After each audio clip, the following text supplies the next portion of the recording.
Paz seja convosco. Irmãos, dentro daquele assunto ainda, abrindo as escrituras, procurando de alguma maneira ajudar vocês, eu hoje vou falar um pouquinho sobre alguns errinhos que nós cometemos a respeito da palavra de Deus. E como Jesus disse, errais por não conhecer as escrituras, né?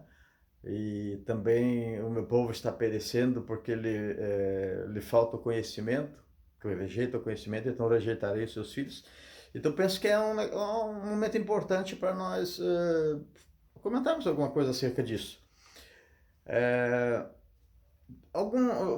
Vamos começar com música. Hinos. Hoje não é mais hinos, né? Hoje são canções. Hoje os cantores, eu vou cantar essa canção, vou cantar. Não é mais hinos. Quer dizer, já é um negócio assim meio esquisito, né? Mas assim, vamos olhar algumas coisinhas acerca de alguns hinos. Não todos, porque, puxa, se eu fosse pesquisar todos os hinos aí, os erros aí, são muito grandes, né? Mas vamos lá. Os sonhos de Deus. Eu não consigo entender como é que os sonhos de Deus. E fez sucesso, e todo mundo, os sonhos de Deus na igreja, em tudo que é lugar. Mas se nós vamos olhar lá no Salmo 121, nós vemos que ele não deixará vacilar os teus pés, aquele que te guarda não tosquenejará, eis que não tosquenejará e nem dormirá o guarda de Israel. Quer dizer, ele não cochila, não dorme. E como é que ele sonha? Isso eu acho que equivale a dizer que o nosso Deus é um sonhador. Então, eu acho que é errado isso, essa coisa de sonho de Deus. Os planos de Deus, tudo bem, mas o sonho de Deus não dá, né, irmãos? Vamos compreender isso. Outra coisa, quem tem promessa de Deus não morre. Ora, se nós olharmos lá em Hebreus 11 e o versículo 13, diz assim: todos esses morreram na fé, sem terem recebido as promessas. Então, como é que é essa história aqui, que quem tem promessa de Deus não morre? Eu já disse aqui e vou repetir para vocês. Existe cerca de 11 mil promessas na Bíblia. E mais 3 mil que ela tá implícita na Bíblia. Você tem que pesquisar, ela está nas entrelinhas. E se você garimpar, você consegue encontrar essas outras 3 mil promessas. Mas todas elas são alienadas um condicional. Uma apenas não é condicional. As outras são todas condicionadas. Todas, todas. Que você imaginar. Qualquer versículo que você der aí, você vai ver que tem um condicional. Mesmo, por exemplo, resistir ao diabo e ele fugirá de vós. É uma promessa de Deus, isso é uma verdade da nossa vida. Porém, qual é a primeira parte desse versículo? Antes, sujeitai-vos a Deus, é um condicional. Se a pessoa está sujeita a Deus, então vai resistir ao diabo e o diabo vai fugir dela. E vai por aí afora. Se você for olhar os versículos, todos eles têm um condicional. Então, quem tem promessa de Deus não morre. Morre sim, morre sim. E aqueles que andam direito, aqueles que fazem as coisas direito, com certeza Deus vai proteger, Deus vai guardar, Deus vai preservar. Isso é um fato, eu concordo com isso. Mas ficar dizendo assim, que quem tem promessa de Deus não morre. Daí todo mundo levanta a mão e tal. Acho que a gente precisa prestar atenção um pouquinho nisso aí. Também o melhor de Deus está por vir. Irmãos, o melhor de Deus já veio. Porque Deus amou o mundo de tal maneira que deu seu Filho unigênito para todo aquele que nele crê não pereça, mas tenha vida eterna, que é João 3,16. Ora, se o Filho unigênito não é o melhor de Deus, Filho unigênito quer dizer o único do gênero.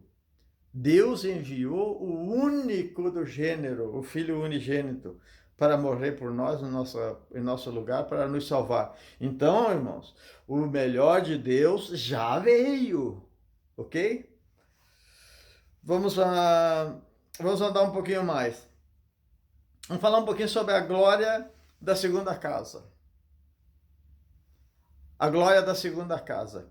É muito comum as pessoas pregarem, né, que a glória da segunda casa vai ser maior do que a primeira. E lá em Ageu 2:9 diz assim, ó, a glória desta última casa, a glória desta última casa será maior do que a primeira, diz o Senhor dos Exércitos. E nesse lugar darei paz, diz o Senhor dos Exércitos. Então é a glória desta última casa, não é a glória da segunda casa.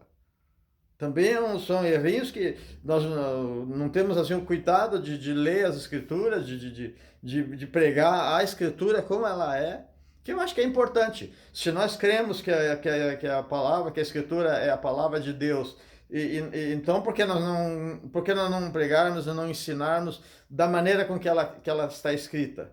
Por que nós temos que estar inventando coisas, né? Então, a verdade é essa. Vamos para outro ponto. Gideão.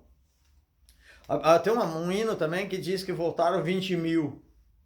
Claro que não. Lá em Juízes 7:3 diz assim, no versículo 3 diz assim, agora, pois, apregou aos ouvidos do povo, dizendo, quem for medroso e tímido, volte, e retire-se apressadamente das montanhas de Gileade. Então voltaram do povo 22 mil. Então não é 20 mil, é 22 mil. E é muito cantado nos corais da igreja, os trabalhos das irmãs, o Gideão e os 300, e canta 20 mil. Se a Bíblia diz que é 23 mil, ok, então é 23 mil. É 22 mil? Então ok, é 22 mil. Então acho que a gente devia fazer da maneira correta. Outro assunto. Paulo se fez de tolo? Paulo se fez de tolo para ganhar muitos, isso aqui. Ó, o que diz a palavra de Deus? A palavra de Deus diz assim, ó, em 1 Coríntios, capítulo 9, versículo 22, diz assim, fiz-me como fraco para os fracos, para ganhar os fracos. Fiz-me tudo, não tolo, fiz-me tudo para todos, para que por todos os meios chegar a salvar alguns. Então, não se fez de tolo, se fez de tudo. Fiz-me tudo. Se fez de fraco, se fez de tudo. Mas não de tolo. Senão Paulo teria se feito tolo para ganhar os tolos? Ou como é que. Eu não entendo essas coisas assim. Então, vamos olhar, vamos prestar um pouquinho mais atenção na palavra de Deus e vamos fazer as coisas direitinho, porque é isso que Deus se agrada.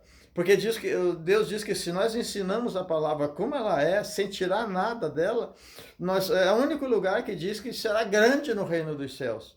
Porque as coisas de Deus é sempre o maior é o menor. Mas nesse caso, quem ensina direito, quem ensina da maneira correta, será grande no reino de Deus. Então vamos ensinar, como diz a Bíblia, né? Vamos ler mais a Bíblia, né? Vamos pegar a Bíblia e dar uma lidinha de vez em quando, que não faz mal para ninguém isso. Ajuda muito. Também a porção dobrada do Espírito de Deus. Direito de... o que acontece aqui? Eu já vi muita gente dizendo, até gente orando, dizendo assim, Senhor, me dá a porção dobrada do Espírito de Deus. Gente, é coisa muito séria isso. Se você sente um pouquinho da porção do Espírito Santo, você já treme, você já cai, você já desmaia. Um pouquinho que você recebe. Agora imagine a porção dobrada do Espírito Santo. Não tem. Tem coisa assim que não dá para entender. Mas que daí vai falar do caso do Elias. Então veja lá. No capítulo, no livro do Reis, segundo Reis, o segundo livro do Reis, capítulo 2, versículo 9 e também o 15, diz assim, ó, sucedeu que, havendo eles passado, Elias disse a Eliseu, pede-me o que queres que te faça, antes que seja tomado de ti. E disse Eliseu, peço-te que haja porção dobrada do teu espírito sobre mim. No versículo 15, diz assim também, lá no segundo livro do Reis, capítulo 2, no versículo 15 diz assim, e vendo-o, pois, os filhos dos profetas que estavam de frente em Jericó, disseram, o espírito de Elias repousa sobre Eliseu. E vieram ao encontro e se prostraram diante dele em terra. Vamos entender isso aqui, irmãos. A porção dobrada era dos dons de Elias. Era um direito de primogenitura. Era como se ele dissesse assim: eu quero que você me dê esse direito de primogenitura. É isso que ele estava dizendo, é isso que ele estava pedindo. Ele nunca pediu a porção dobrada do Espírito Santo de Deus. Ele pediu a porção dobrada dos dons que havia em Elias e ele fez o dobro de milagres que, que Elias fez, o Eliseu fez o dobro. Então, é isso. Essa é a questão da porção dobrada do Espírito. Então, que ninguém seja enganado com isso, mas pregue direitinho, pregue a palavra como ela é. Também Elias subiu em uma carruagem de fogo, também é outro errinho que os pregadores gostam muito de falar sobre isso, que Elias subiu numa carruagem de fogo. Segundo, no mesmo livro, segundo Reis, capítulo 2, versículo 11, diz assim, ó, e sucedeu que, indo eles andando e falando, eis que um carro de fogo com cavalos de fogo os separou um do outro, e Elias subiu ao céu num redemoinho. Então Elias não subiu num carro de fogo, numa carruagem de fogo, e não sei o quê, e porque todo mundo vai subir no fogo, e porque... Ele subiu num redemoinho. É isso que está escrito na palavra de Deus. Ok? Então vamos pregar da maneira correta. Homem de Deus. Eu vejo muitas pessoas dizendo o homem de Deus, o homem de Deus, o homem de Deus, e agora tem a mulher de Deus. Porque é uma mulher de Deus e tal. Primeiro, Deus não tem homem e não tem mulher, Deus tem servo. Esse é o primeiro fato, assim. E segundo, às vezes as pessoas dizem assim, grande homem de Deus, eu conheço esse grande homem de Deus. Se é grande, já não é servo. Eu conheço essa grande mulher de Deus, pregadora, não sei o que, grande mulher. Se é grande, não é servo. Então Deus trabalha com servos. Deus não trabalha com homem de Deus e nem mulher de Deus. Ele trabalha com servos. Veja que Elias, ele dizia, e eu sou teu servo. Então, o Deus de Abraão, de Isaac, de Jacó, cuja presença eu estou, e eu sou o teu servo. Então, muito me é que seja servo. Essa é a realidade. Então, a gente devia evitar ainda hoje, com essas situações que estão aí nesse mundo, é muito bom a gente parar com esse negócio de homem de Deus. Eu acho que vale a pena um servo de Deus ou coisa parecida assim. Veja que foram poucos homens na Bíblia que foram considerados servos de Deus, chamado homens de Deus na Bíblia, né? Então, a gente deve evitar esse tipo de coisa, que você não vai ajudar nada. Vamos ao... Deus não chama os capacitados? Isso também é muito comum e todo mundo fala isso. Mas para que isso? Para quê? Vai estudar, vai fazer teologia, vai para a universidade, vai estudar, vai crescer na vida. Por que história é essa de que Deus não chama os capacitados, que capacita os que Ele chama? Se a gente fosse olhar dessa forma, então, e a situação de Moisés? Moisés estudou as melhores universidades, ele se preparou para ser o faraó no Egito. Quer dizer, no mínimo ele tinha, ele disse que tinha, entre línguas e dialetos, ele tinha cerca de 50, ele aprendeu.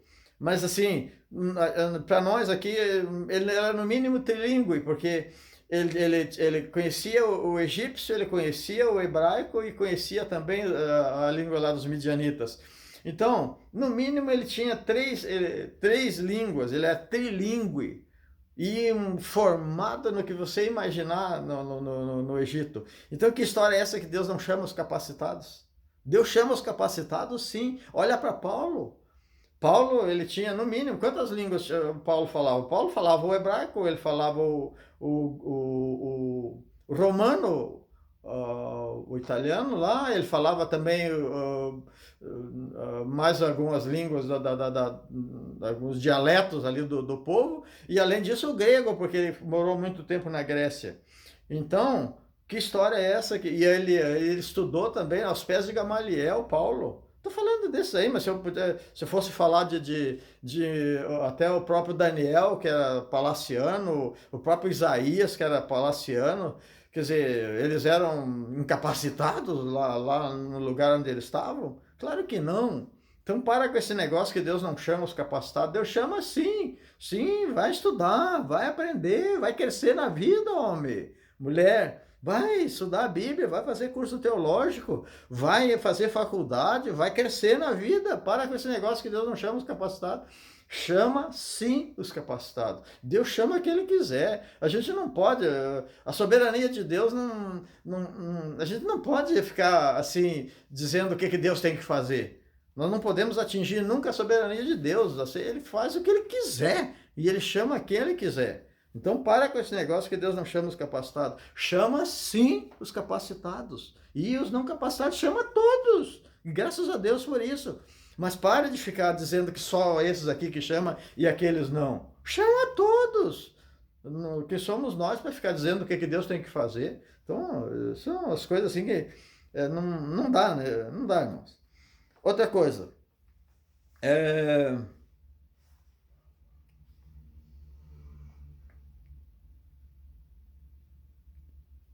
Diante dele, até a tristeza salta de alegria.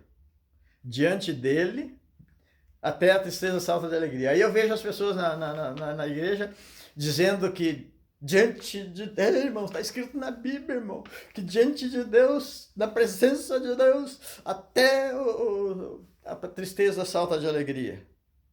Irmãos, se a gente for ver o que está escrito lá no Jó 43, se não me engano, o que está escrito lá?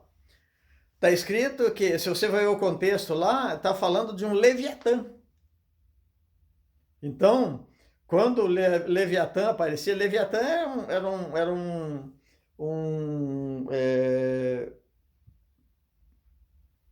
lagarto, um jacaré grande,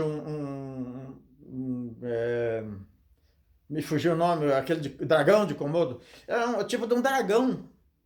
Coisa terrível ele. E quando ele aparecia, até a tristeza saltava de alegria, porque as pessoas saíam correndo. E daí ficar dizendo que está escrito na Bíblia que até a tristeza salta de alegria, não dá. Realmente não dá. Então é interessante que a gente se cuide acerca disso. Depois eu falo mais alguma coisa assim. Se eu me lembrar, ainda falo mais alguma coisa acerca porque ele fala lá em Jó 41, 22. 41, 22 é que ele fala isso, que no seu pescoço reside a força, diante dele até a tristeza salta de prazer, alguns dizem salta de alegria. Claro que nós temos que falar assim, ó, se você quiser falar que na presença de Deus a tristeza salta de alegria, claro que você tem que falar e pode falar, porque na presença de Deus isso acontece. Mas não diga que está escrito na Bíblia. Sabe, você ouviu alguém dizer lá e você vai dizer aqui na frente também, não diga isso. Claro que se você olhar lá no Salmo 16, 11, diz assim, far-me-ás ver a vereda da vida, na tua presença a fartura de alegria, e a tua mão direita há delícias perpetuamente. Claro, então você pode dizer que na presença de Deus até a tristeza salta de alegria, mas não diga que está escrito na Bíblia, porque não está escrito na Bíblia. Entendeu? Essa é a diferença. Também os mortos que ressuscitaram quando Jesus morreu, eles foram as primícias? Eu já ouvi pessoas dizendo assim, que quando Jesus morreu e os sepulcros se abriram e ali foram as primícias de Deus, que foram as primícias dos mortos e tal. Não, não. Aqueles morreram eles viveram para morrer de novo. As primícias é só lá quando Jesus ressuscitou. Então, quando Jesus ressuscitou, aí sim houveram as primícias, que está lá na 1 Coríntios, capítulo 15, versículo 20 e versículo 23, que diz assim: mas de fato Cristo ressuscitou dentre os mortos e foi feito a primícia dos que dormem. Então veja, Jesus a primícia, depois os outros que ele levou junto com ele. Então, ele é a primícia. Então, aqueles que morreram antes lá não foram as primícias. Eles reviveram, eles ressuscitaram para morrer de novo. As primícias foi quando Jesus ressuscitou, sendo ele a primícia dos que dormem.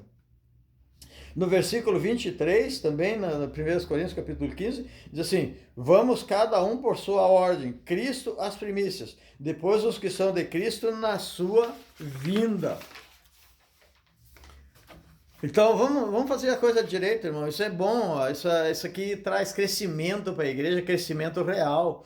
Eu acho que se a gente aprende errado lá atrás e vai a vida inteira ensinando errado, eu acho que não é bom isso. Porque lá na frente alguém vai ler a Bíblia e vai ver, diz, poxa, aquele irmão falou errado lá. Então, vamos ensinar a verdade, vamos ensinar o que está escrito na Bíblia.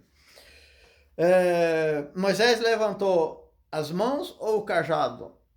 Porque Arão e Ur levantavam os braços de Moisés e quando levantava, o Josué ele prevalecia sobre os amalequitas, mas quando as mãos de Moisés abaixava,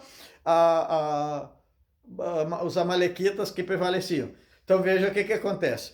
Se você for olhar aqui na Bíblia, diz assim, ó, em Êxodo capítulo 17, versículo 9, versículo 11, diz assim, ó: por isso disse Moisés a Josué: escolhe-nos homens e sai e peleja contra Amaleque. Amanhã eu estarei sobre o cume do outeiro, e a vara de Deus estará na minha mão. No versículo 10 assim: e fez Josué como Moisés lhe dissera, pelejando contra Amaleque. Mas Moisés, Arão e Ur subiram ao cume do outeiro. E acontecia que, quando Moisés, de 9 a 11, os versículos, Êxodo 17, de 9 a 11, quando Moisés levantava a sua mão, Israel prevalecia. Mas quando ele abaixava a sua mão, Amaleque prevalecia. Veja, eram as mãos dele que abaixavam assim, mas o que estava nas mãos de Moisés? O cajado de Deus. Então não é que as mãos de Moisés, quando as mãos de Moisés abaixava, Amaleque prevalecia. Quando as mãos subia, era o Israel que prevalecia. O cajado de Deus que estava nas mãos de Moisés. Era o cajado, quando ele levantava o cajado e quando ele descia o cajado, é que acontecia. Então, isso eu acho que é importante a gente entender também para a gente pregar da maneira correta esse assunto. Outra coisa, oração poderosa. Eu vejo muita gente dizendo assim: vamos fazer uma oração poderosa. Ou então assim, nós fizemos uma oração poderosa naquele lugar lá e Jesus operou, Jesus curou e tal. Na verdade, o que acontece é assim, irmãos. Em Tiago, capítulo 5, versículo 16, diz assim, ó: confessai as vossas culpas uns aos outros e orai uns pelos outros, para que sareis. A oração feita por um justo pode muito em seus efeitos. Agora, pode é poderoso? Não. Se você for num banco, por exemplo, você chega lá, o gerente pode te ajudar. O gerente pode te fazer um empréstimo, alguma coisa. Então, o gerente pode ajudar. Mas tem sempre alguém acima dele. Sempre tem alguém acima dele que pode mais do que o gerente. Então, assim também somos nós. A nossa oração, a oração de um justo, pode muito em seus efeitos. Mas quem age é o Todo-Poderoso. Então, a oração, não existe oração poderosa. Existe uma oração que pode muito em seus efeitos. Poderoso é aquele que age, é aquele que cura, é aquele que faz, é aquele que restabelece. É ele que é poderoso. Então não existe oração poderosa. O que existe é um Deus Todo-Poderoso que ouve a oração e responde com bênçãos, com cura, com milagres. Essa é a verdade. Vamos outro, parousia, visível e invisível. Então, a segunda vinda de Cristo, ela se dará em duas fases. A primeira fase é no arrebatamento da igreja e a segunda fase é quando ele vem sobre o Monte das Oliveiras, lá no final da grande tribulação. E quando ele vier sobre o Monte das Oliveiras no final da grande tribulação, então é a segunda fase da segunda vinda de Jesus. Na primeira fase de Jesus é invisível, ninguém verá. Eu vejo muita gravura, muita filmagem, muita coisa aí das pessoas subindo e subindo com a sua roupa, os corpos subindo e para o arrebatamento da igreja. Ei, não vai subir roupa, não vai subir carne, não vai subir osso, não vai subir sangue. O que vai subir é um coração, é um corpo transformado. É um corpo parecido com Jesus. Então, não é nada disso, não é eu com essa minha cara, com uma roupa, com sangue, com esse corpo, o corpo gordo, o corpo sem perna, o corpo isso, aquilo, o careca, não sei o que lá. Não, não é nada disso. Não, é um corpo parecido com Jesus. Então não é esse corpo aqui que vai subir. Então aqui no arrebatamento da igreja será completamente invisível. Ninguém verá nada. Nada. Ninguém verá. O que vai ver são os carros batendo, o avião caindo e todo desastre de toda forma aí, porque se tem alguém que está operando lá e ele vai ser arrebatado, alguma coisa vai acontecer. As fábricas vai ser o caos aqui embaixo. Isso sim, mas ver os corpos subindo, ninguém verá. E ninguém vai ver corpo subindo, assim como mostra nas gravuras aí. Não é nada daquilo lá. Então é um corpo incorruptível. Esse corpo corruptível aqui não vai. É um incorruptível que vai subir. Sem roupa, não vai nada. Então, nesse caso aqui, ele é invisível na primeira fase da segunda vinda de Jesus. Que é no arrebatamento, mas na segunda fase da segunda vinda de Jesus, daí será visível, todo olho o verá, mas é lá no final da grande tribulação, porque a igreja vai descer com ele sobre o Monte das Oliveiras, não vai colocar os pés em cima do Monte das Oliveiras, mas vai descer com ele no Monte das Oliveiras, e quando ele vai colocar os pés sobre o Monte das Oliveiras e vai se fender em dois, Oriente e Ocidente, e ali ele salvará 144 mil, todas aquelas coisas lá que eu já falei alguma coisa a respeito disso. Entendeu? Então, visível é só no final da grande tribulação, quando o Messias descer sobre o Monte das Oliveiras. No arrebatamento é invisível, ninguém verá nada, só sumiu. É isso, entendeu?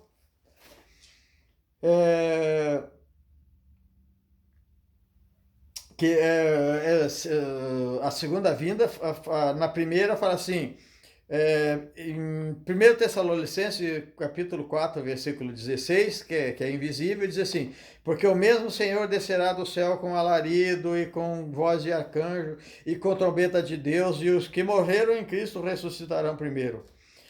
Então essa é a fase invisível, né? O arrebatamento é invisível, Jesus vem, ninguém vai ver os corpos subindo e nem com o corpo, sangue, nem ossos, nem nada dessas coisas, nem roupa. Nada disso. A segunda fase da segunda vinda, que é no Monte das Oliveiras, está lá em Zacarias, capítulo 14, versículo 4. Lá é visível. Ele diz assim, e naquele dia estarão com os seus pés sobre o Monte das Oliveiras, que está defronte de Jerusalém para o Oriente.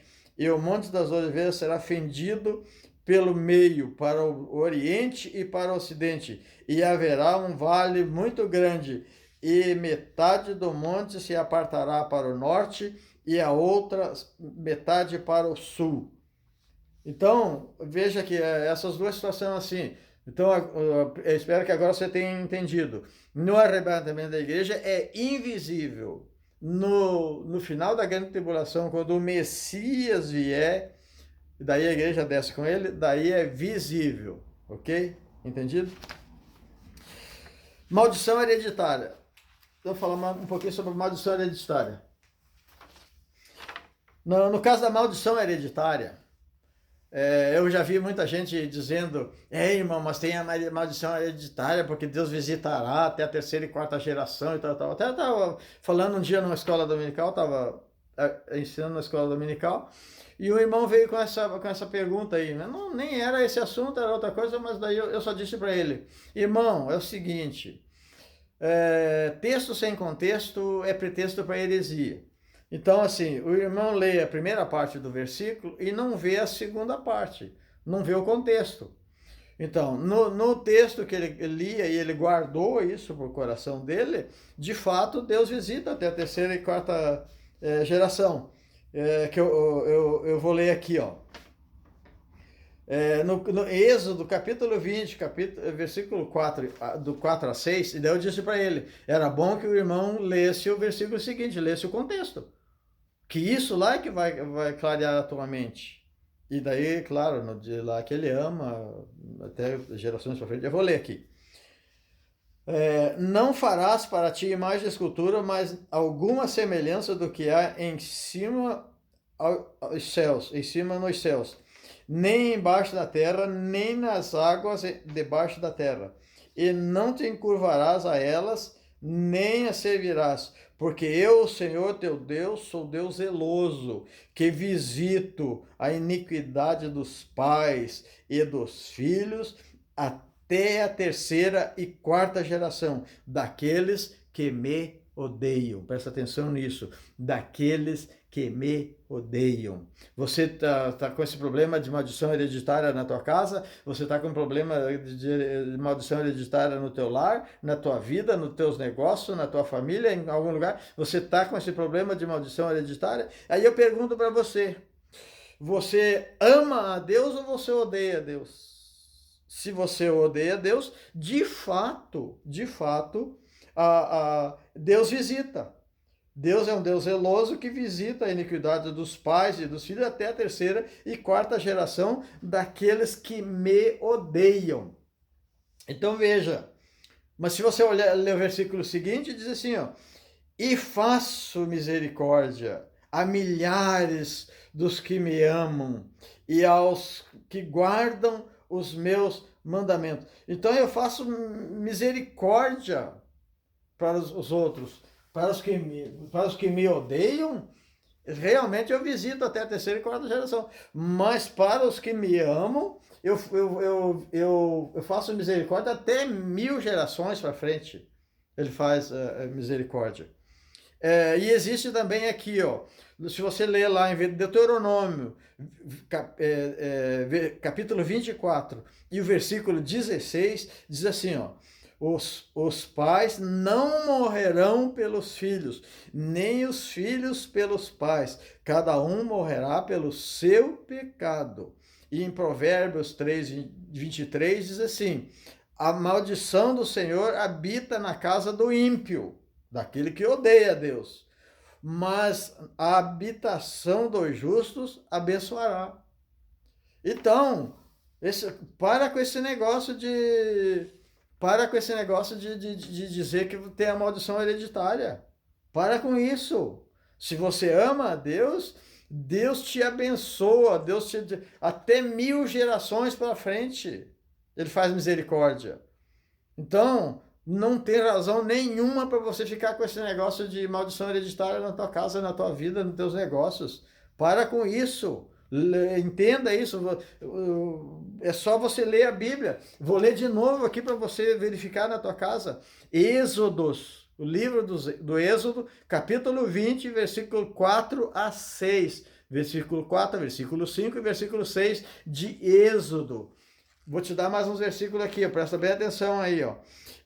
Refutação disso. Deuteronômio 24, 16, leia Deuteronômio 24, 16. E leia Provérbios 3, 33. Então veja, não tem razão nenhuma para você ficar com esse negócio de maldição hereditária. Fica debaixo das bênçãos de Deus, fica debaixo da mão de Deus, continue amando a Deus, continue seguindo a Deus, continue fazendo o que agrada a Deus, e a maldição hereditária some da tua vida.